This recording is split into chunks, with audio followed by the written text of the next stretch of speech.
Oke, selamat siang Pak Pierre. Siang, Pak. Oke, terima kasih sudah hadir di sini. Tapi sebelum itu kami ingin mengajukan beberapa pertanyaan untuk mengenal Anda lebih lanjut. Baik, Pak. Oke, untuk yang pertanyaan pertama, bisakah Anda menceritakan sedikit tentang diri Anda? Oke, baik. Perkenalkan Pak, nama saya Pierre Reza Kurniawan, bisa disingkat sebagai Pierre, dan saya merupakan seorang mahasiswa desain komunikasi visual di Universitas Multimedia Nusantara. Saya sekarang berusia 19 tahun dan berada pada semester 4. Saya merupakan seseorang yang memiliki passion yang tinggi dunia seni dan juga desain, terutama yang menjadi favorit saya itu adalah di bidang ilustrasi dan juga fotografi. Untuk ilustrasi, saya memiliki pengalaman di bidang membuat ilustrasi anak-anak dan juga karikatur selama sekitar 2 tahun, dan juga saya memiliki pengalaman di bidang fotografi, terutama memfoto acara konser dan juga acara gereja selama kurang lebih 6 bulan. Apa yang melatar belakangi ketertarikan Anda pada bidang desain grafis? Ketertarikan atau kecintaan saya terhadap bidang desain grafis itu dimulai sejak saya menyukai bidang seni pada saat saya masih berusia kecil. Jadi saya dimulai dengan menyukai bidang ilustrasi. Jadi ketika saya membaca buku saat kecil itu, saya harus membaca buku yang memiliki ilustrasi, tidak hanya teks saja, seperti contohnya komik atau ilustrasi anak-anak gitu. Dari sana saya mulai melatih gambar, lalu pada bangku SMP saya juga dites kecerdasan, ternyata saya cocok dengan jenis kecerdasan di ranah visual. Karena itulah saya akhirnya memutuskan untuk berkuliah DKV di UMN. Setelah berkuliah di DKV ini, akhirnya saya semakin jatuh cinta juga dengan dunia seni dan desain, diperkuat lagi di bidang ilustrasi, dan juga kemudian suka dengan dunia fotografi, dan kemudian berlanjut ke desain grafis sampai sekarang ini. Apa kelebihan utama yang Anda miliki yang relevan dengan posisi yang Anda lamar di sini? Untuk kelebihan sendiri, saya rasa ada 3 hal utama yang bisa saya bawa kepada perusahaan Bapak. Yang pertama itu adalah sikap disiplin. Saya merupakan seorang yang sangat menghargai waktu, seperti deadline. Jika saya diberikan proyek pekerjaan karya, maka sebisa mungkin saya akan mengumpulkan deadline-nya itu kalau bisa H-1 sebelum tenggat waktunya, atau jika lebih leluasa lagi mungkin H-3 sebelum tenggat deadline-nya. Dan kemudian saya adalah orang yang mampu beradaptasi dan juga memiliki rasa ingin belajar yang cukup tinggi. Contohnya itu jika mengerjakan proyek bersama rekan kerja atau membuat karya-karya pribadi, saya sering meminta kritik dan saran, feedback dari orang-orang di sekitar saya, seperti dosen atau rekan kerja saya, mengenai apa yang bisa diperbaiki atau dikembangkan dari karya-karya saya.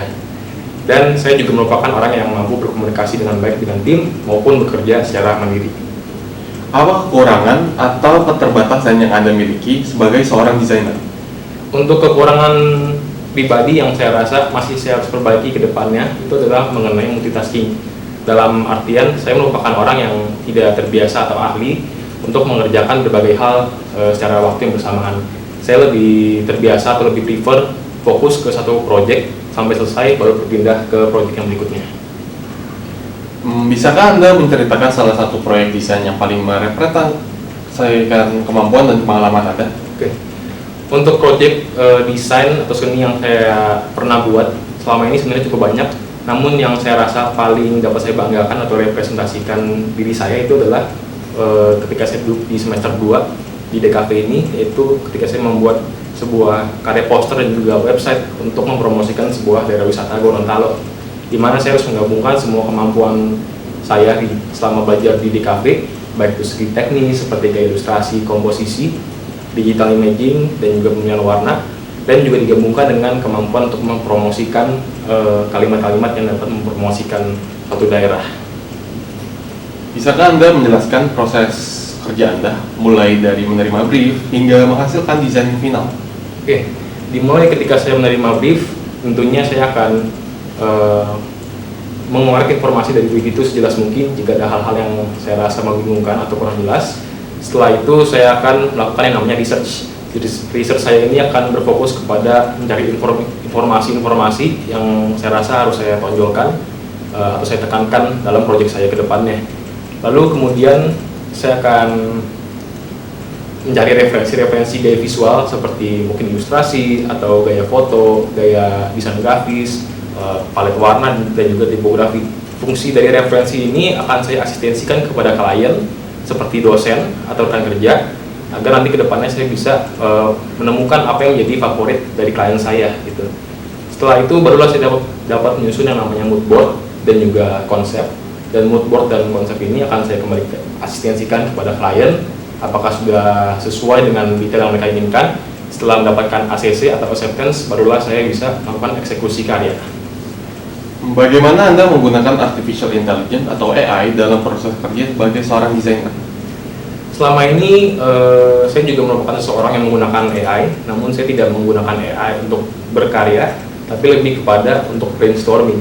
Contohnya jika saya merasa stuck dalam mengeluarkan sebuah ide atau hal-hal yang saya bingungkan, saya akan mencoba menyalurkan ide saya kepada AI dan melihat tanggapan AI mengenai ide saya. Gitu.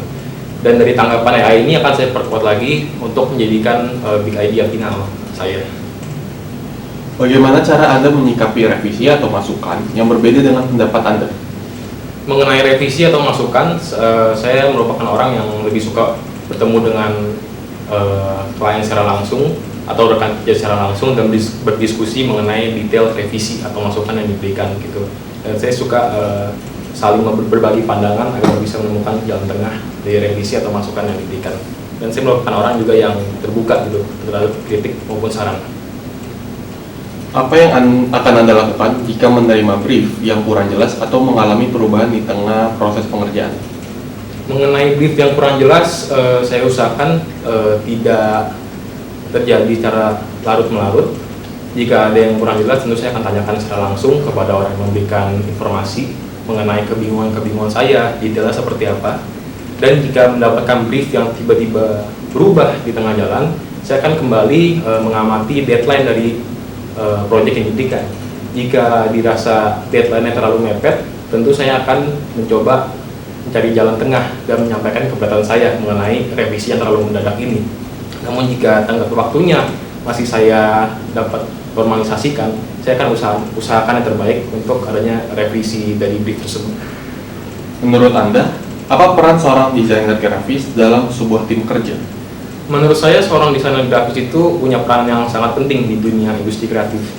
Karena dalam semua aspek itu sebenarnya semua orang mampu memiliki ide apapun latar belakang mereka. Namun ide tersebut tidak semerta-merta bisa langsung disalurkan kepada sebuah bentuk komunikasi visual yang layak. Di sanalah seorang desainer grafis itu dapat berperan penting dengan mengolah sebuah ide, gagasan menjadi sebuah karya komunikasi visual yang layak diterima oleh para audiens. Oke, baik Pak Pierre, itu akhir dari sesi interview kali ini. Terima kasih banyak atas waktunya hari ini. Senang bisa mengenal Anda lebih jauh. Kami akan meninjau hasil interview ini dan akan segera mengabari Anda sebagai langkah selanjutnya. Semoga sukses dan sampai jumpa kembali. Baik Pak, terima kasih atas kesempatan interview kali ini.